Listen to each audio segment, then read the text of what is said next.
What happened? Did you announce the next meeting on March 10th, where that's going to take place? Not yet. We don't know yet. Okay. Okay, I have not coordinated that yet. I was in Ecuador December 4 through 11, and had a great time there. And it took a while to pull all this together. So, what was I going to say about that? Oh, I'm wearing a poncho. You'll see in the picture, men there wore maroon ponchos. The ladies wore blue ponchos. And you have to distinguish between the two. You don't dare wear a blue poncho if you're a male. All right. What if you identify? As a poncho. They shoot you. One sex or the other. Right. So I went with East-West missions, and as you can see, it's is that clear? Yes. Great. Looks good. And 8 of us Americans went down, 2 from Washington, 1 from Michigan, 2 from California, 2 from Arizona, 1 from Texas.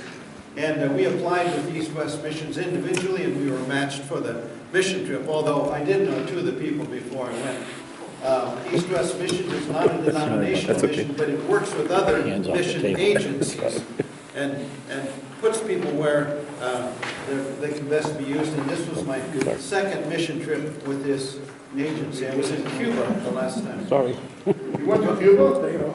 I was in Cuba, yeah. That one was wonderful. I've got a presentation about that too. We can do that another time. So as you can see, our trip took us, that is not it. Oh, I thought I had that figured out. Here it is. Oh, well, you see it? That's Oh, it. I Yeah, see there it is. It's a very light color. Anyway, we started here, We see it. changed planes at Dallas, got into Miami, then flew straight to Ecuador. Yeah, it took all day. So, but good time. That's where we stayed, the Hotel Galaxy, right in the center part of Quito. It's really not this pretty. This is a picture taken a few years ago. But anyway, it was adequate. Had a bed and hot water, and they fed us a nice breakfast. So, but it costs $4.85 a night. Oh, That's pretty good, right? yeah. Motel 6 can't even beat that. So this is the one of our first stops on a Sunday morning, and these ladies sang for us. Notice the blue ponchos. And the acoustics in there were great, but notice the microphones. They really had that baby turned up, as only you can imagine. And the men, as you can see, are wearing ponchos, and they sang for us also. This gentleman here is Joaquin, and he is the pastor of that church, but also an organizer for getting us to various barrios. We ended up visiting 4 barrios, 1 each day, and that's where we would meet people from the churches that he represents. Hey, Chuck? Yeah, What's the distinction? What's a barrio versus a neighborhood or a... well, if you're in Nogales, Yeah? you go to a barrio. If you're in Tucson, you go to a neighborhood. Okay. Yeah. When you go to a neighborhood bar, what's the Barrio, I know it's a barrio bar. barrio bar.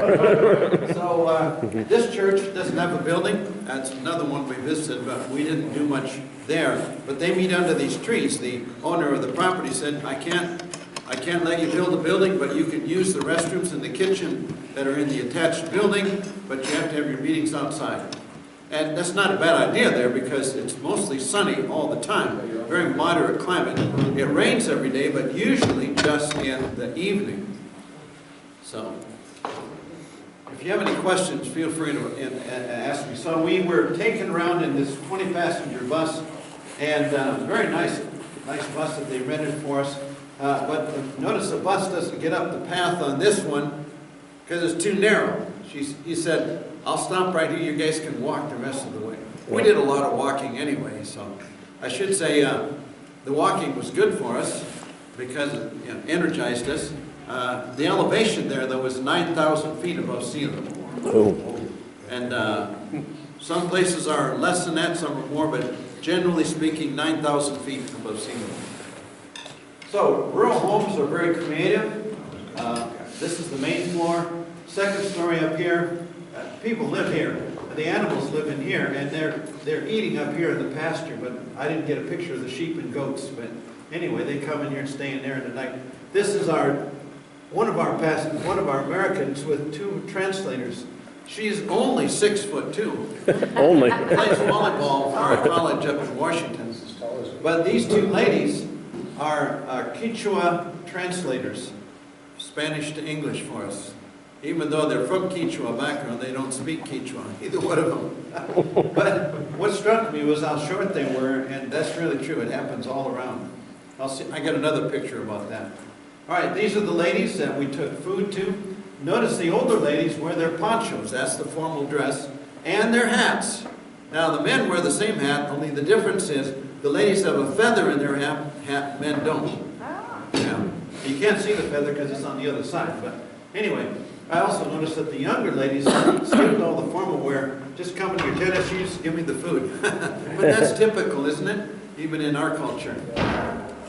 And the children are just delightful, I have to tell you that. They have a lot of fun, they smile, they love playing with one another. They'd be running around chasing a ball or something. It was fun. The children then had a little Bible lesson with one of our team members and a translator. And notice they really are paying good attention, and they did. Then the adults, on the same token, met outside. Many times we met outside because there was not a building big enough. And so they're having a Bible study outside with a translator. This gentleman over here looks like he's just paying attention to his cell phone. A lot of cell phones there, by the way. But he had a Bible app on his cell phone, so he could do it with his Bible app on the phone. All right, so we brought new life to some people in difficult times. This gentleman here, Juan Jr., the son, Juan Sr., the dad. And we got the chance to visit with him, and he had lost his job, and so he had set up a shop there on the main drag, about a 5-foot booth, selling soup. But he had no customers, so he was happy to have somebody to talk to. And so that's what he was doing, and we ended up giving him a New Testament, and he's proudly holding that up. Now, I say that proudly because most homes do not have any books in them. And many of the adults can't read and write Spanish or Quechua. It's all a spoken language. But he, holding onto the book, gives him the indication that he knows how to read and write Spanish, and therefore he's very happy to have a copy of the New Testament with the Psalms. Then this next picture has a mom with her taller teenager son and 2 children. And her story was that her husband left her to get to America to get a better job. The only problem is she's not heard from him since then, and no money is coming to her, so she's struggling to get along. Now, almost all the people we visited in Quito were in poverty, let's put it that way. And this lady is just eking out a living with the help of people from the church. So we brought her some hope and encouragement. This is another family. Her husband left her too. And so she's gone to work as a woodworker. I call her the woodworker, Alexandra the woodworker. And when we came up there and visited her, she was busy in her backyard she had 2 power saws and a power sander, and she was taking this like 3/16" plywood and cutting it up in pieces and sanding it and getting it ready. The pieces she was cutting up were pieces for a puzzle. You know, if you got a child that's got a big wooden puzzle like this, and she would have 5 or 6 different pieces that would fit into that puzzle. She just cut up the wood. Then she would take that product into the city and give it to her contractor, who would then pay her for doing that work. Then he'd give her another contract. And she showed us what the puzzle looked like when it was all done. Nice, beautiful colors, all the pieces fit together, and hard worker. I have to hand it to her. Her daughter is Vanessa, and she was on the computer when we came up there, laptop too. She's studying to be a tour guide. She was ready to do anything. Both of these ladies were well spoken, had no trouble understanding them. This is some typical homes. Quito is built between two mountain ranges and with a big river in between. Well, I shouldn't say just one, a whole raft of them. And 2 stories. Probably the owner lives here. The renter would live here, and they store things up here. I don't see the ladder, but there's got to be one around there somewhere. I'm on the 3rd story of the one across the street, so I'm looking down on them. Now, that's all. Everything's inside the gate, but it's pretty crowded in there. And the other thing that strikes you, there's a ravine right there that goes right down in front of this house. So if you decided you wanted to go over the wall there, it'd be a long step down. And that's true for so many places. All the homes are built either on this side of the hill or that side of the hill. This one is a squatter's home. So they find any kind of paper, tin, wood, a door that's not functional. You just walk in this way. This being part of our side. Anyway, people, it's just like if you've been to Nogales, Sonora, or AP, you've seen squatter homes there. And this is no different. It's quite a steep path down there. And I said to my buddy, Mark, he's the other guy in that picture, I said, Mark, hold my hand. I'm an old man and I need somebody to keep me from falling. So he grabbed my hand and held me all the way down so we could get down to the... Notice how the ground slopes like this. And there's a little outhouse or something down here, way down there. So people get used to going up and down and up and down. I'm not quite used to that here, but this is a Bible study in the evening in a home. And so this is Rod from Casa Grande. We'd never met before, but I've been up to Casa Grande since then. And Ron lives in Ecuador, but his original home is Casa Grande. And so we had a good time reminiscing about Arizona. And so again, you can see people are gathered around, and I didn't get the whole room because it's really hard to get, but it's not a big room. But we probably packed about 20 or 25 people into that room because there's more on that side and on this side from where I took the picture. Then there's meetings outside, like I said. Now there's a bunch of people on benches over here, and I'm sitting on a bench with a bunch of people on this side. And I like this picture. Well, here's another squatter's home because you can see not much there. And this is the doorway to get in. And I'm thinking, what do you do when it rains? But they figure it out. This lady is a black lady, and I found out there's quite a few blacks in Ecuador. They were brought over in the late 1700s, 1800s as slaves. And now they're free, and I would say maybe 10% of the population is black there. And many of them have lived in outlying areas, but have moved to town so that they could have better jobs. Over here is being with the children, and I brought along a special treat for the children. Anybody want to guess what that treat might be? It was close to Christmas. Toilet paper. Close. I should have. Your wife's chocolates. What's that? Your wife's chocolate. My wife's chocolate. That wouldn't have lasted. Wouldn't have made it out of the Speaking States. toilet paper, though, when we went to Cuba, we purposely took toilet paper. Not only for ourselves, but to leave there. Can't get it in the stores. When I was a kid growing up, though, we didn't have toilet paper either. We used the Sears catalog. I'm honest. We didn't have a indoor toilet till I was in 3rd grade. Otherwise, we used the outhouse. So I know what the Sears catalog is for. You didn't tell us what you took to the children. Oh, I'll get there. Oh, you're getting there. She's almost there. I thought you were going to leave us hanging. He's keeping you in suspenders. Candy cane. You call it a candy cane. I call it a candy J. J for Jesus, because there's red and white on there.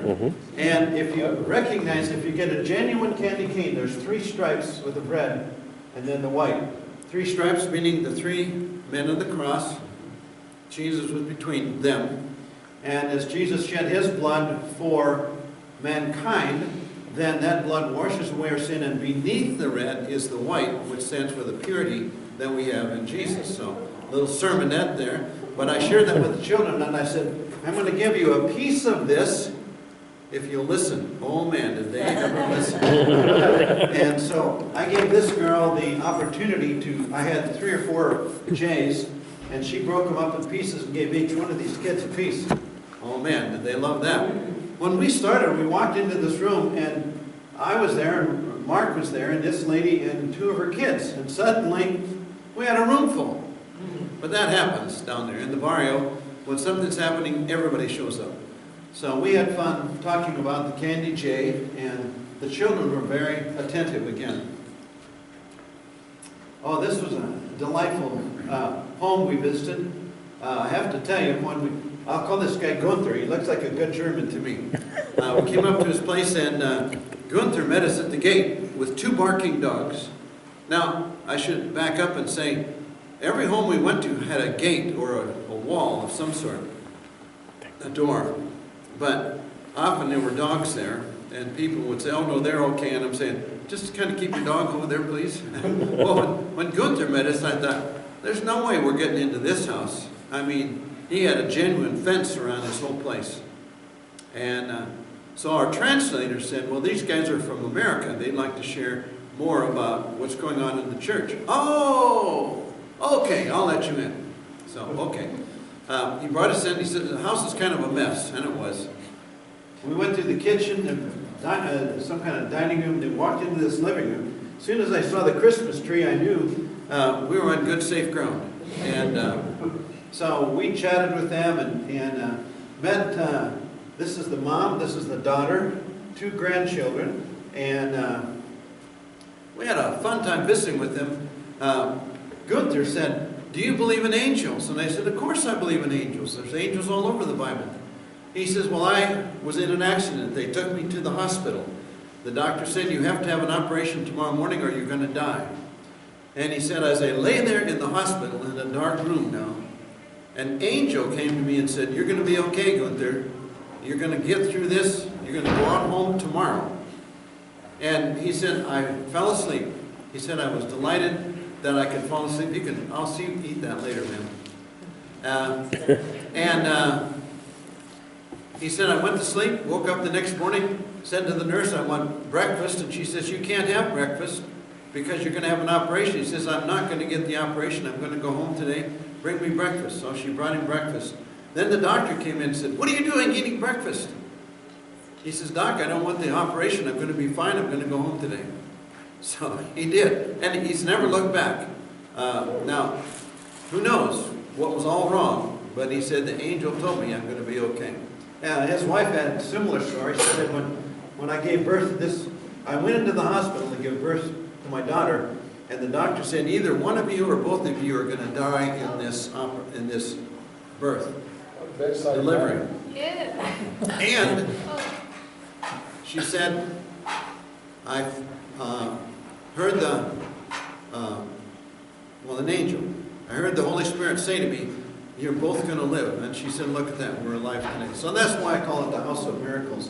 It was really fun talking to them because they said, nobody else believes this. And I said, hey, Mark and I do. We believe in angels. All right, this is another of the folks we met on the street, and they invited us to come and visit. It was kind of the morning time, so not much of their food was missing. It was being sold. Beautiful fruit there, and vegetables, and then more fruit down here. We couldn't resist. We went and bought some fruit after that from her. But here was a grandma, a granddaughter, and a mom, and all 3 of them were very conversant and happy to talk with us. We gave them a New Testament too, but notice the granddaughter is the one who's holding it, because she probably, all the children there have to learn Spanish and English. That's the Spanish New Testament. She could probably read that to her mom and grandma, who can speak Spanish but do not write it or read it. So that's a typical thing in the third world country. Okay, we were walking down the street and we saw this tall fellow, and I said, hey, this is another pastor there, Patricio. So I said, Patricio, do you know anything about this guy? And he says, no. His shirt there comes from somewhere in America, some soccer team. I thought he was a soccer player. He says, no, I'm a boxer, and I'm training for the Ecuadorian boxing team. And, well, he's a bruiser, too, I thought. I didn't want to tangle with him. But we had a great conversation with him. And we left him that New Testament, so that was a fun part of it. That's his brother. His brother's supposed to be helping him, but I don't know how much help he was. So at the very end, we came back to the church we started at, and they had a little concert for us, the men did, and they said, we want you 4 men to come up and sing for us. And Mark saying to them, look, none of us have sung together. We haven't practiced anything. I don't know if we can do this. So I said, guys, we're going to sing, "Oh Come All Ye Faithful." It's near Christmas. We know that song. So I'm looking up the words, though, in my phone, so Chris can have the words, because the rest of us knew the words. And so as soon as I got the verses up for Chris, we started singing, "Oh Come All Ye Faithful." We sang all 4 verses, and they gave us a standing ovation. That we deserved that. How many Now, were here's the left? fun part. Notice the gentleman here, another short Quechua man, standing on a chair so he can be as tall as we are. He got the biggest kick out of that. And this is another example of short and tall. This sweet lady, Vanessa, another Vanessa, is standing between us, and we're all standing on the same floor. Short little lady. She's already got 3 kids. She's 23 years old. She talked about all the rough times she came through when she was a child. And we gave her some good encouragement and prayed with her. Right. We did stop at the equator. That's right there. And the gravity on this side is different than the gravity on that side. They gave us a contest. They said, who can get an egg to stand on an 8-penny nail that's put into the board there. And so you stand up on this little platform and you try to get your egg balanced just right. Take your hand off and it'll stand there. I did that. I got a certificate that says I made the egg stand on this end. But you can do that only at the equator. It's an interesting thing. This is the main cathedral in Quito. There's many Catholic churches there. It's a Catholic country. Beautiful, beautiful insides. It reminds me a lot of cathedrals I'd seen in Spain or in England.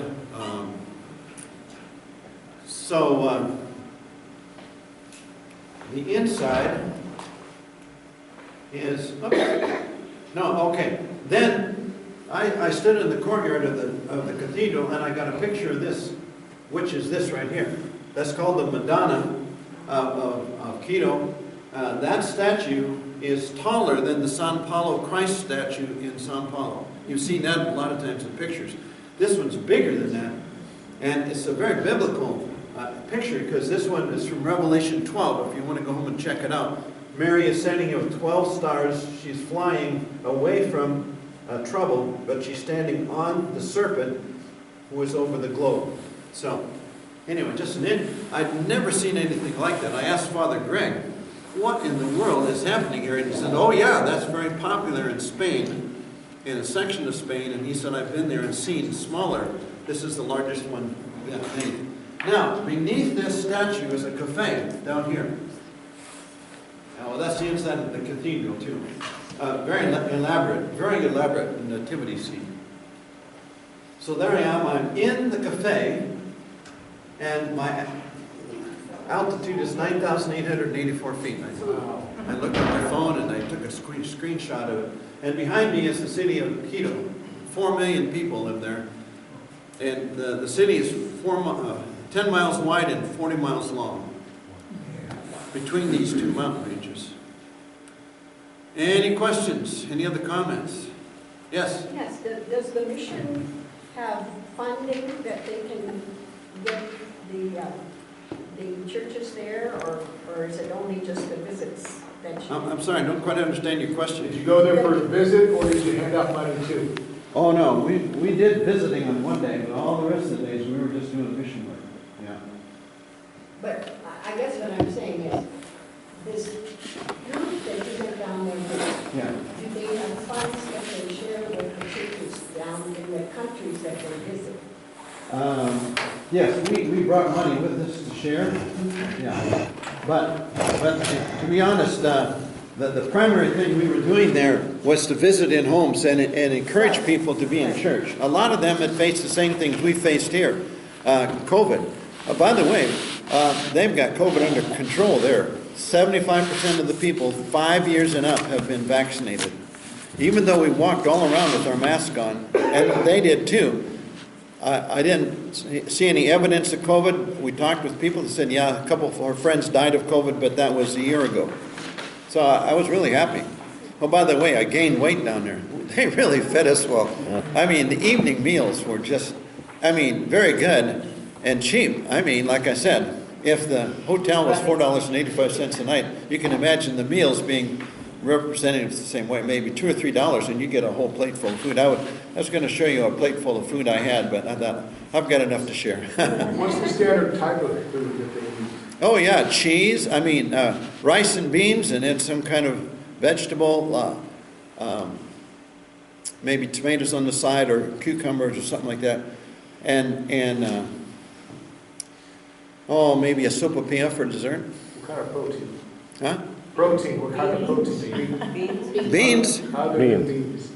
Do they have meat like chicken? Oh, yeah, and then the meat was chicken or beef. What's the other one? Fish. Oh, on that last night at the hotel, I had Amazon cod. Very good. Because the Amazon starts up in that area, in northeast Ecuador. And that So altitude. that's one slice of life in Quito, Ecuador. I loved it, and I would go back in a heartbeat. Very nice people. Any other questions? All right, thank you. Thank you. Yeah.